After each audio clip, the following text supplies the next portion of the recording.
విత్తడానికి ఉన్నటువంటి అవకాశాల కంటే కూడా అదనంగా ఏది ఇవాళ విత్తనాలు వేసేస్తాం. ఆ తర్వాతన దిగుబడికి సమయం తీసుకునేటటువంటి పంటల్లో కంది పంట ఒకటి.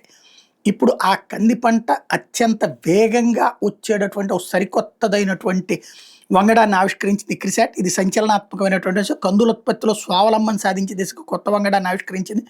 హైదరాబాద్లో అంతర్జాతీయ మెట్ట పంటల పరిశోధన సంస్థ క్రిసాట్ 120 రోజుల్లో పంట చేతికొచ్చేస్తట. ఏడాదిలో 3 పంటలు కంది పండించుకోవచ్చు. చీడపీడలను అధిక ఉష్ణోగ్రతలు కూడా తట్టుకోవడం ఈ కొత్త విత్తనం యొక్క ప్రత్యేకత. ప్రస్తుత రకాలు వర్షాకాలంలోనే సాగుకు అనుకూలమైనతే 6 నెలల పంట కాలంతో ఎకరాకు గరిష్టంగా 6 క్వింటాల దిగుబడి మాత్రమే ఇస్తున్న నేపథ్యంలో కొత్త విత్తనం వచ్చేయడం 4 నెలల పంట కాలంతో ఎకరాకు 10 క్వింటాల దాకా దిగుబడి ఇస్తుందని చెప్పి శాస్త్రవేత్తలు చెప్తున్నారు.